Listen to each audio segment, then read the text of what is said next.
Spitzberg, en plein océan Arctique, dans la glace, le silence et le froid, on n'est jamais certain d'être complètement seul.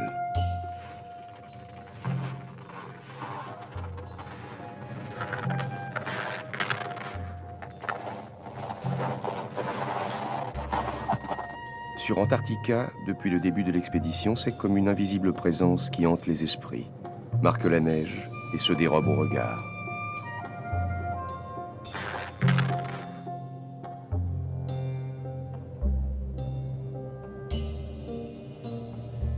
Mais au Spitzberg, accrochés au fond de quelques vallées, il y a aussi des hommes. Des habitants qui, après avoir longtemps combattu les assauts du monde sauvage, cherchent maintenant leur place aux côtés du plus gros carnivore de la planète.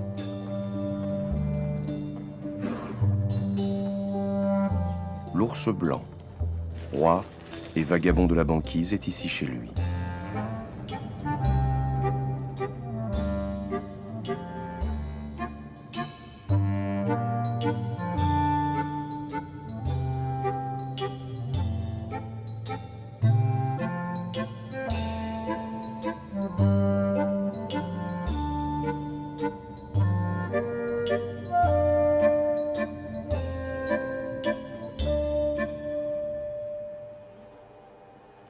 Longyearbyen, un millier de Norvégiens blottis au pied des montagnes. Ici, difficile d'éviter l'ours polaire. Ou plutôt son effigie, présente partout, inlassablement répétée. Comme un hommage ambigu fait de crainte, de fascination et de respect. D'affection également, car l'ours est toujours source d'émotion. Il est dans toutes les têtes, sur toutes les lèvres. Soudain, nous avons vu cette masse brillante et jaune qui bougeait sur la glace. C'était un ours polaire, énorme et magnifique.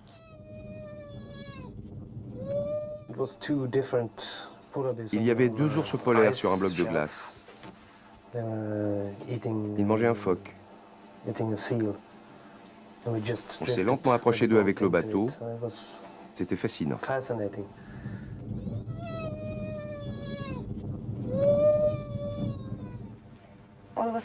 Soudain, un ours polaire est apparu à une vingtaine de mètres de la cabane.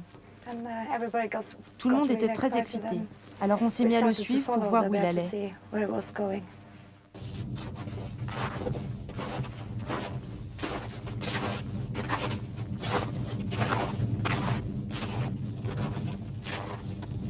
Sur le site d'Antarctica, c'est tout à la fin de la nuit d'hiver que l'animal, enfin, s'est montré à visage découvert. De loin, furtivement, pour une première rencontre, un premier effroi, également partagé entre l'homme et l'animal. Oh regarde ces deux yeux, dis. Bon, non, j'aimerais pas me trouver en balade face à un morceau comme ça. Hein. Tu peux regarder. C'est un vrai nounours, hein. Ouais, c'est impressionnant, hein.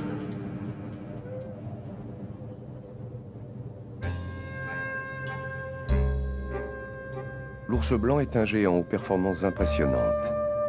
Le mâle adulte peut mesurer 3 mètres de haut, peser 800 kilos, courir à près de 40 km/h, nager, demeurer plusieurs minutes sous l'eau et parcourir une centaine de kilomètres sans se reposer.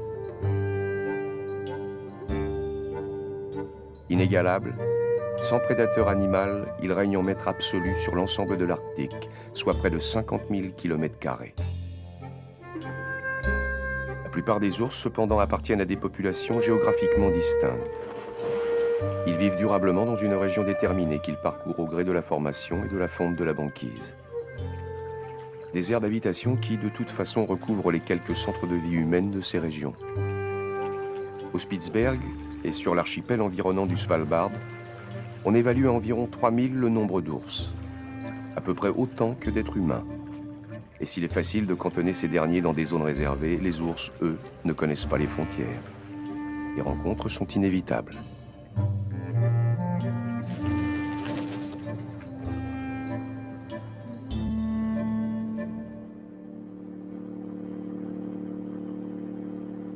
S'il a vraiment faim, il doit venir sur toi sans problème. Pour des gens qui ont l'habitude des ours, je pense qu'ils doivent bien déceler chez l'ours s'il a une attitude agressive ou pas, ou s'il est juste curieux. avec des années de Spitzberg ou d'Arctique, je pense que tu dois pouvoir. Mais nous, on est là pour un hiver. On a intérêt d'être prudent, quoi. L'ours n'a pas de prédateur ici, et donc il va s'avancer en toute confiance. Et donc tu peux l'accueillir en toute confiance, mais la frontière entre le moment où il va venir te regarder, te renifler, il est mignon, et le moment où il devient carnassier, c'est... Et donc il faut, donc il nous conseille tous d'avoir en permanence avec soi une arme qui est d'abord un engin de bruit. Il faut taper à côté pour lui faire du bruit quand il est à 100 mètres. Et puis s'il n'a pas peur, il faut épauler, quoi, il faut faire attention.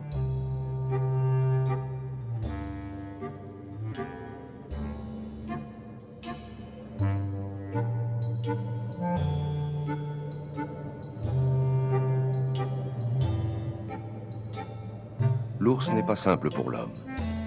Il est un cas qui taraude les consciences et force à de savantes réglementations pour aménager la cohabitation. La réconciliation, pourrait-on dire, tant le passé fut cruel pour l'animal.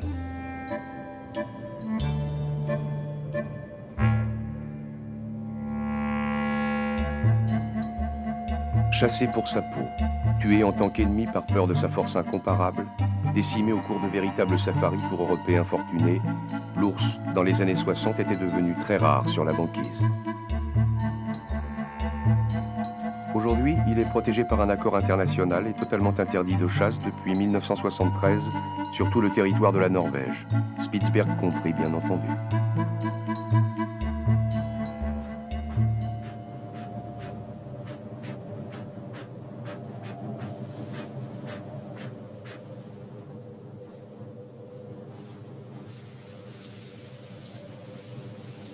Résultat, en quelques dizaines d'années, sa population est passée de 5000 à 40 000 individus en Arctique. Un retour à la norme pour l'espèce, mais un problème pour l'homme. Car l'ours, malgré tout, demeure dangereux.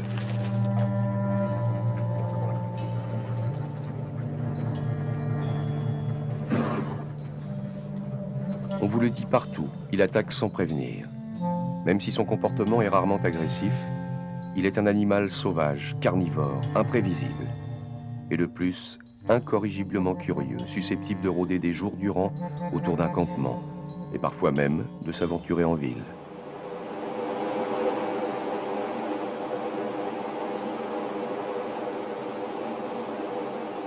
Alors au Spitzberg, on se protège. Mais on se protège contre un animal lui-même protégé. On s'entraîne au tir en sachant qu'on aura le droit d'ouvrir le feu qu'en cas de légitime défense.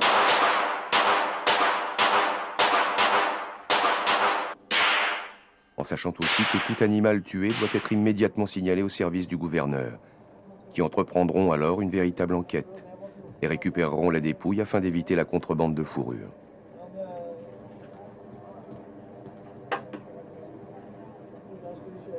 En vertu de cette réglementation stricte et parfaitement admise, l'arme à feu fait partie intégrante de la panoplie de l'habitant du Spitzberg, qui ne s'éloigne jamais de la ville sans son fusil, mais qui est prié de le laisser à l'extérieur des lieux publics ou de le confier à la réception des hôtels.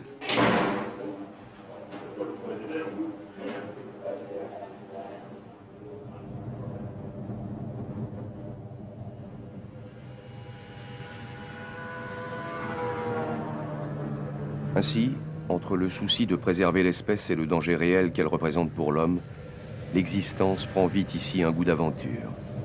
Mélange de prudence et de crainte, découverte d'une vie sauvage qui a repris du poil de la bête et sait de temps à autre rappeler sa puissance.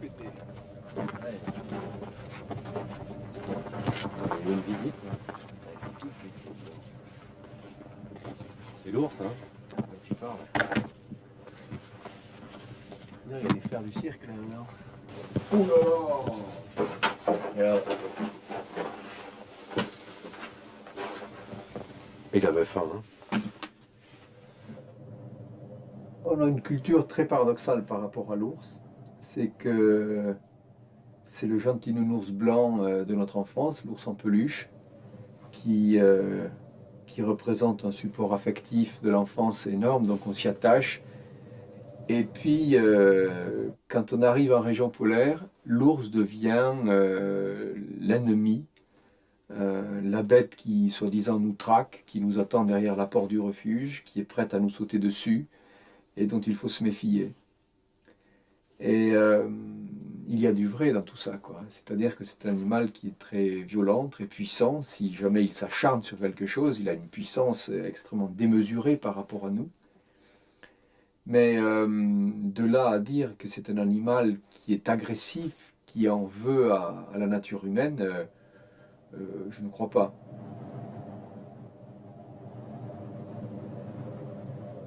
Il y a un handicap important, c'est qu'on est sans culture réelle face à l'ours.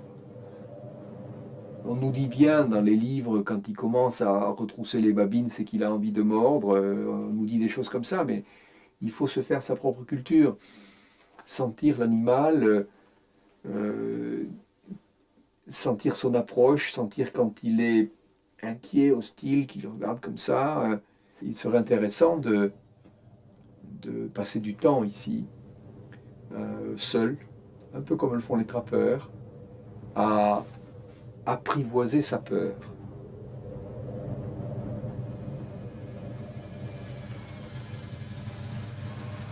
Mais la peur, le risque, lorsque l'on débarque au Spitzberg en visiteur, on n'y pense guère.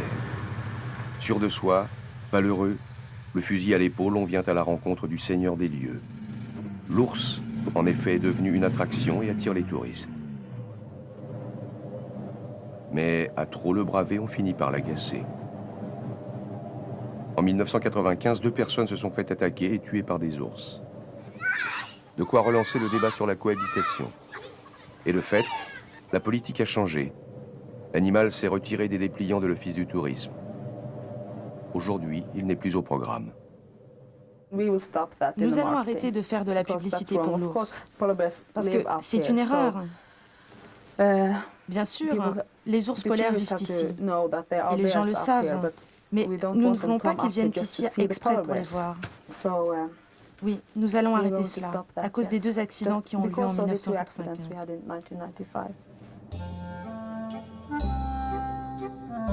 Mesure prudente, mais qui ne règle pas le problème. Le tourisme au Spitzberg est en plein développement et représente déjà l'une des principales ressources de l'île. Une évolution inévitable qui pose aux responsables de l'environnement le problème à moyen terme du partage des terres entre l'homme et l'animal. Nous nous attendons à de plus en plus de confrontations entre l'homme et l'ours, à cause bien sûr de l'augmentation du nombre de touristes et de leur dispersion sur des zones de plus en plus vastes. Mais je ne pense pas que la taille de la population d'ours polaires influe sur cette situation, parce que de toute façon, ils vont partout. On a parlé à un moment de limiter le nombre des ours en les chassant, mais il faudrait les tuer tous pour que cela ait un véritable effet.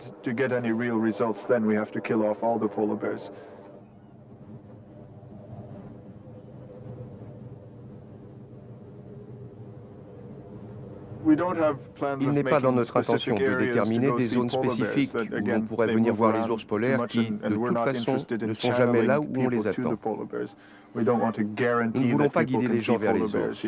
Nous ne voulons pas leur garantir qu'ils verront des ours. Ce n'est pas l'idée. Mais quand les gens viennent visiter l'île et découvrir ses différents attraits, nous devons les informer sur l'ours polaire, leur signaler les territoires où ils ne peuvent pas aller afin que demeurent des endroits où les animaux ne sont pas dérangés, quitte éventuellement à concentrer les touristes dans certaines parties de l'île.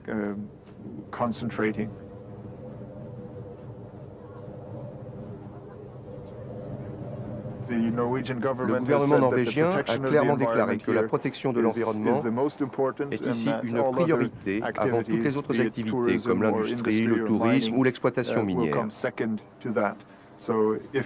Alors, si on peut avoir des visiteurs et qu'ils rencontrent des ours, c'est bien, mais nous ne privilégierons pas le tourisme au détriment de la tranquillité des ours.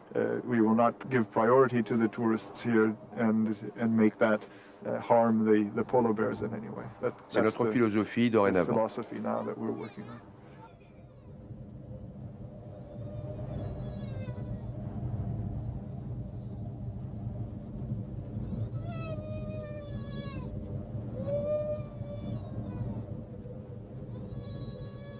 L'ours, pour l'instant, demeure donc souverain au Spitzberg.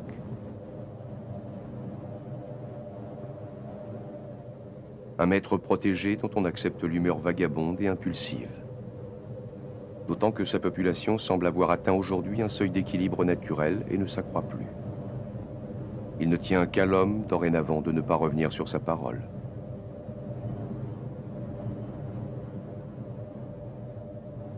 L'équipage d'Antarctica est maintenant accoutumé à sa présence, et réciproquement. Preuve qu'à distance respectable, la cohabitation est possible. Un spectacle quasi continu dont on ne se lasse pas. Ouais, il y en a de plus en plus, ouais.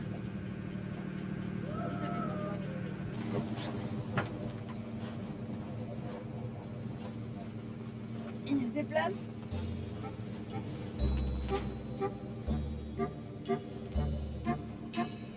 Mais tant qu'à vivre ensemble, autant se connaître. Ainsi, au Spitzberg, l'homme et l'ours ne se contentent pas de s'observer prudemment. L'animal, au-delà de la fascination qu'il exerce, est devenu un sujet d'étude et entraîne la science dans sa course.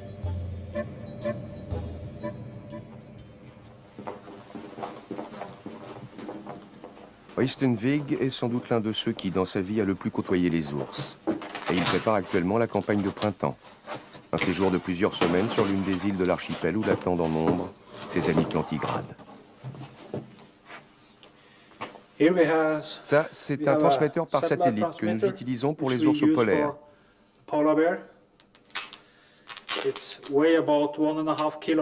Il pèse environ 1,5 kg.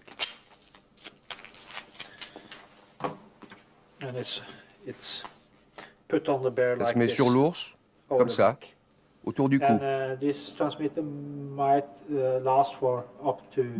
Ce transmetteur devrait fonctionner ensuite pendant 3 ans. Et grâce au signal, je pourrais calculer la position de l'ours.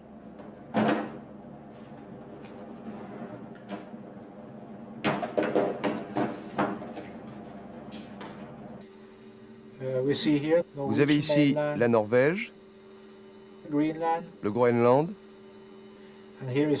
la partie russe de l'Arctique, la région du Svalbard et là, une île qui s'appelle Hopen, sur laquelle nous avons travaillé ces 2 dernières années et où nous nous rendons à nouveau cette année.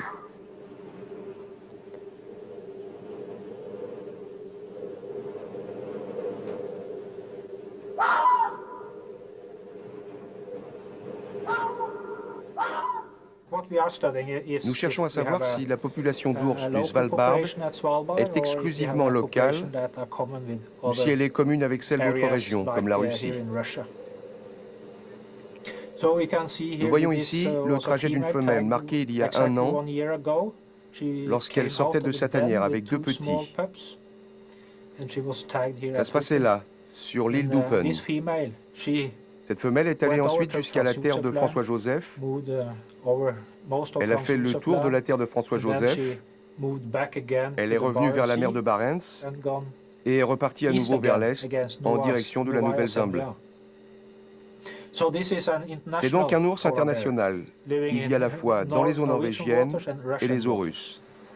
Mais ce que j'ai appris ici, en suivant de cette manière un grand nombre d'ours, c'est que la plupart demeurent dans la région du Svalbard.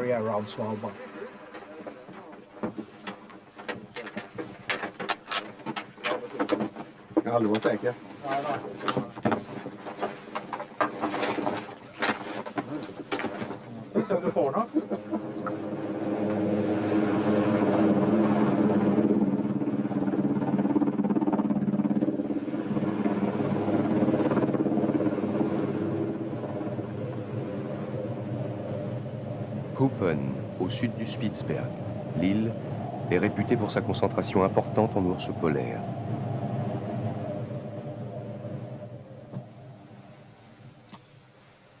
Oystenvig et ses collègues vont y passer 6 semaines, installés dans une cabane qui leur sert de camp de base.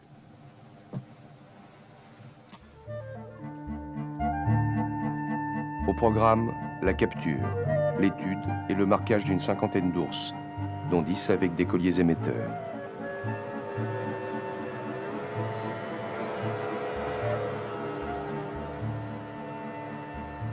Première étape, repérer un animal et l'endormir à l'aide d'un fusil à seringue hypodermique.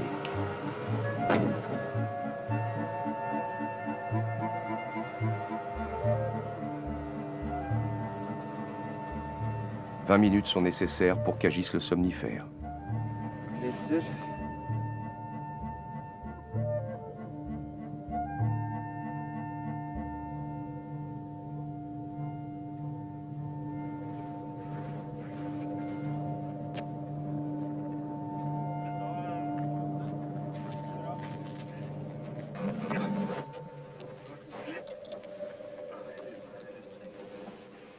Les observations et les prélèvements réalisés, sang, graisse, poils, vont ainsi permettre de mieux connaître le comportement et la biologie de l'animal.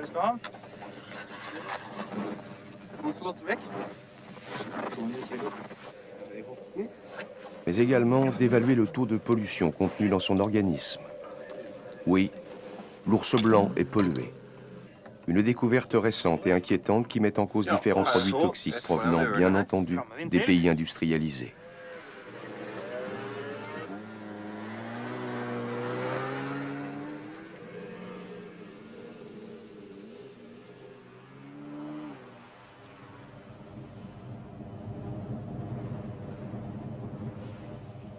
Drainés par les courants marins d'origine atlantique et arctique qui baignent les côtes du Svalbard, ces composés chimiques s'introduisent dans la chaîne alimentaire par le biais des micro-organismes et se concentrent chez le dernier animal de la chaîne, l'ours polaire. En analysant son sang, les scientifiques déterminent ainsi le niveau de pollution de l'écosystème arctique et s'inquiètent maintenant sérieusement des effets potentiels sur l'animal lui-même. Je ne dirais pas que la vie des ours polaires est en danger, mais nous avons observé que ces niveaux importants de pollution ont des effets certains sur d'autres espèces de mammifères. Ils diminuent le taux de reproduction, augmentent la mortalité, etc. Et nous craignons que la même chose n'arrive chez les ours, que leur taux de reproduction baisse, qu'ils tombent plus facilement malades. Alors, notre travail actuellement est de déterminer comment réagissent les ours polaires et en fonction des résultats, prévenir le gouvernement de la menace qui pèse sur ces animaux afin qu'ils en tiennent compte dans les négociations internationales sur l'environnement.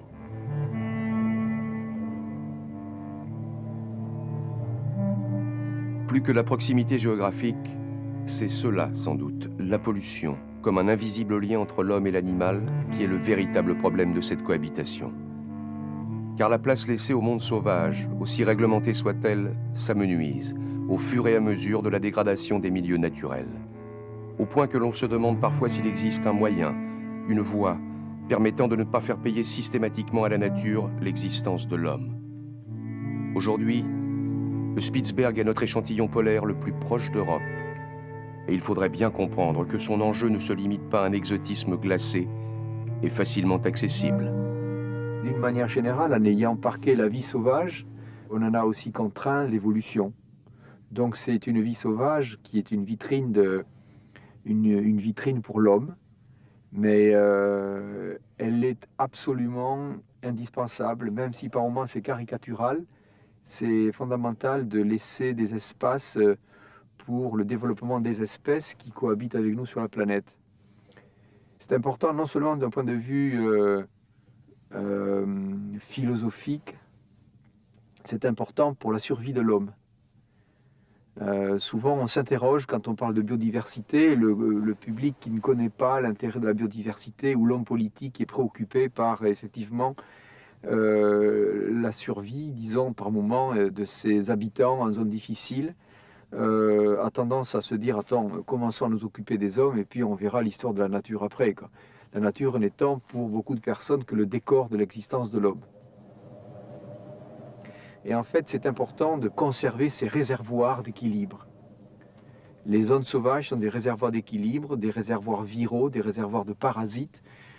Si on les supprime, je ne sais pas où vont aller ces virus et ces parasites, on s'en rend compte à l'heure actuelle, il y a certaines épidémies brutales de temps en temps qui anéantissent une population. Donc la biodiversité est fondamentale, pas que d'un point de vue philosophique ou d'accepter la nature comme un beau décor à notre existence, mais pour notre propre survie.